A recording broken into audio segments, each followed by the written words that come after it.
Hello and welcome to a brand new episode of Instacar HK. Today I am in a Ferrari Testarossa in Singapore. Who would have guessed being in a Ferrari Testarossa, one of the most iconic classic Ferraris in Singapore. Now the reason I am driving a Ferrari Testarossa in Singapore today is because this week is the 1st of May Labor Day holiday. And every year in Singapore, the 1st of May holiday brings together the car community. There's always a huge car gathering at my favorite spot, Dempsey Hill. And the classic Ferrari group that I'm a part of is going to have a huge gathering on the day with a huge convoy to join the Dempsey Hill car meet. Including they will meet up early on in the morning at a car park to do a formation of the number 60. Why 60? Because this year is the 60th birthday of Singapore, aka SG60, which means that there will be more excitement and more celebrations of the 1st of May car gathering. My friend who runs the Ferrari Classic group here has ever so kindly lent me his Ferrari Testarossa for me to review and also to participate in the 1st of May car gathering. So I'm very, very excited. Now, we're not on the day yet. I've picked up the car earlier from the garage that the owner uses. He had something to fix up and I helped him pick up the car.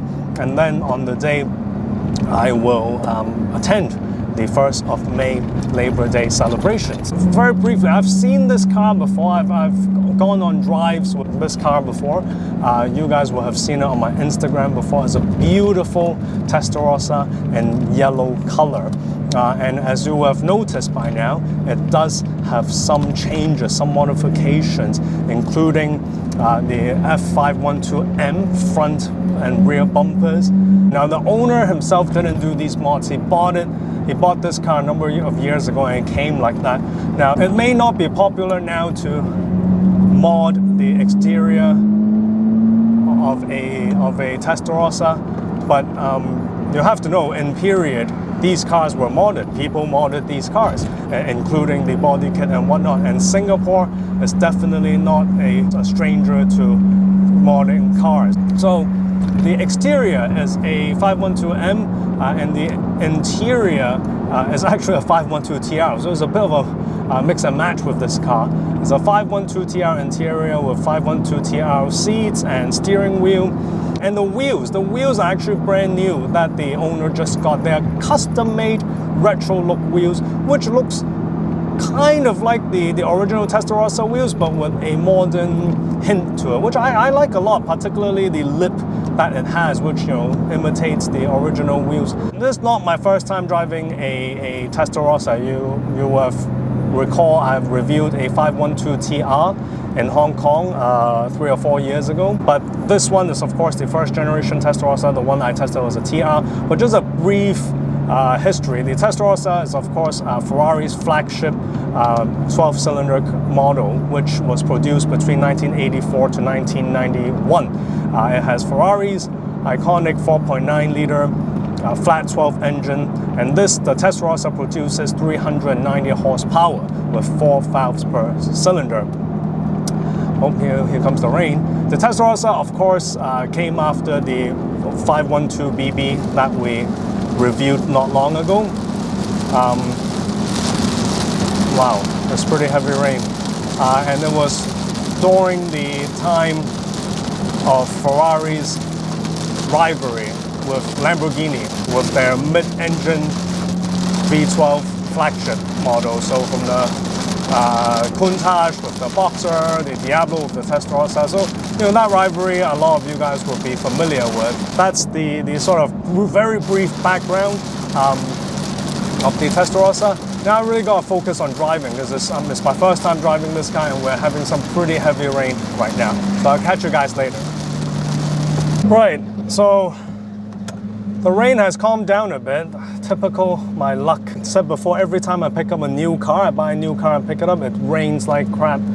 I didn't know it also applies to picking up a car that's not mine to review. Anyway, I'm going to continue my initial impressions review. Now on the driving, the clutch is actually quite light. It's actually quite light. Lighter than the 512 TR I've driven and the 512 BBI that I've driven before. Very easy to use. The biting point is on the higher side, so that took a little bit of getting used to. But other than that, it's fine.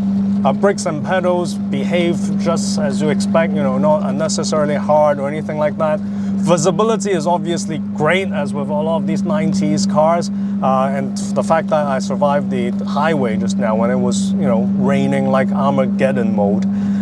We talked about before, the Testarossa in period is known to be a very wide car, but in today's standard, it's really not wide at all. So it's not that intimidating. Of course, you look in the rearview mirror and the first thing you see are those very angular side fenders. The gears are very easy to get through, 5-speed, dog-leg open gate, manual gearbox, which I'm obviously very used to. So yeah, it's a very good place to be. Oh, the aircon is great, which is of course necessary being in Singapore. So the aircon is great. So far it's been a good drive. Anyway, so I am now on my way to pick up Junior because like I said, I just picked this car up from the owner's garage and timing is a bit tight. So I have no option but to pick up Junior in the Ferrari Testarossa, which I'm lying. Of course, I really want to do it and I'm quite excited. For, you know, car dads or car moms out there, you know what I mean. When you drive a cool car to pick up your child, there's just this, you know, joy there that applies to both the parent and the child. And let's be honest, this is probably the only time ever Junior will be getting picked up in a Ferrari in Singapore, because I can't see myself ever buying a Ferrari here. I'm gonna go pick up Junior and then quickly go home to get the car out of the rain. Let's see together how Junior will react to seeing a yellow Ferrari Testarossa picking him up from school.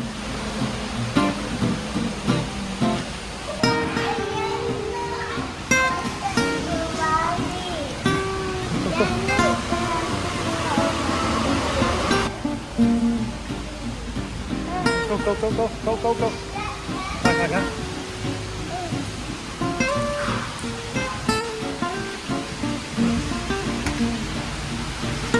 Yes. Go inside.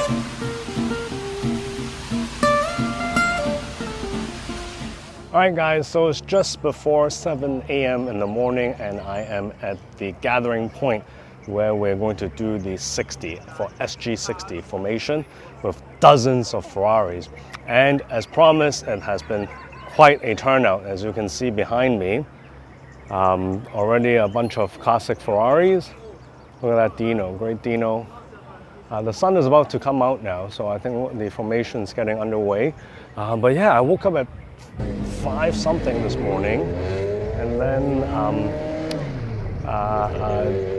left home at 5:30. Woke up all my neighbors, pissed them off, and then I met up with my friend, and then we came over, and it was still dark when we came over, but it was quite some views. I hope I got some good footages of the Testarossa running around the nighttime streets, city streets of Singapore. Hopefully there's some Miami Vice feel to it. But like I said, the sun is coming up now, and yeah, let's walk around and see what cars we have here. The two that immediately got my attention, a pair of Dinos. This is a 246 GT, very, very nice, with beautiful plate. And then behind, one of my personal favorites, a Dino 308 GT4. The owner said this one was imported from the UK. Still got the Dino badges, which is rare. The 308 GT4, of course, has the same engine as my 308 GTB, so when it passed by just now, it was quite nostalgic hearing the engine note. This is my mate's 360 manual Spider, and of course his Testarossa, which I came in this morning. Oh, this car is beautiful. I mean, it sounds so great. And then there's a 348 here. with some aftermarket wheels are very nice. This should be a TDF blue. And then a 328 GTS over here. And then a No VTEC 360 over there. That looks quite cool. And some 430s. And over here, where the formation is starting, it's going to take a while, I think. Some 430s. There's a 16M here, what appears to be. Very cool with the carbon side skirts and carbon fuel cap. And then this one, the usual suspect of Dempsey, a 599 GTO, always see it. Very cool car. Nice 575M and a 612 in red. And some modern ones over there. 812 Superfast and whatnot. So yeah, quite the gathering of Ferraris. Oh, and another 308 just coming in. 308 GTB. Wow, look at that. I couldn't get any more 80s with those wheels and the aftermarket fog lights. So yeah, as I was saying, quite the Ferrari gathering here, including moderns and classics, which is of course my preference. So yeah, we're going to go ahead and do the formation. Now I'm going to try to get some shots, and then we're going to head over to Dempsey. Catch you guys then.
All right, so we just finished doing the 60 formation, got some good shots, lots of effort, lots of very good effort by the organizers and my mate.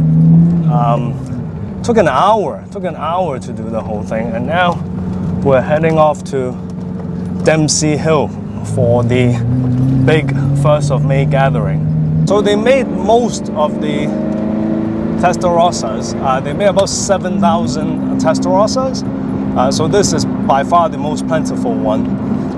But you know, it's still a rare sight these days. And then the next one is the 512 Ti, which I think they made about 2,000 of. And then of course, finally, the limited edition 512M, they made 501. Anyway, some open roads, I'll give it some juice. 2nd year.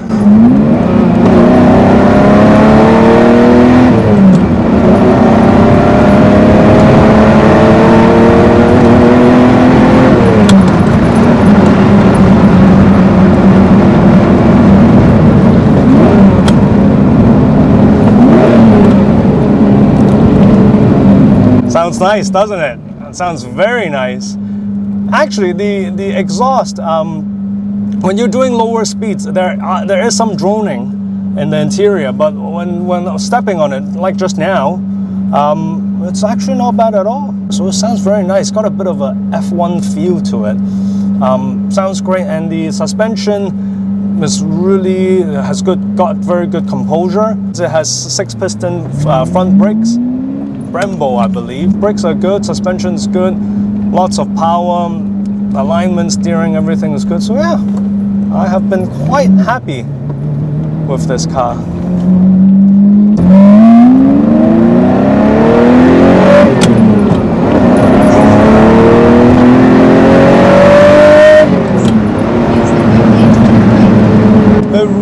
opens up once it gets close to the red line, past 5,000 RPM. It really opens up. You can feel the power surge, and also obviously the exhaust note opening up even more. So quite the driving experience, I must say, when stepping on it. We're about to get to Dempsey now, so I'm going to shut off my camera and then switch gear to show you guys what's at Dempsey. So yeah, I hope you got a good feel of how the Testarossa is like. I hope you got some good sound just now from the footage. If you like this video as much as I love this car, please give us a like. Please remember to click the bell button next to the subscribe button so you know when our next video is. Thank you and have a good day.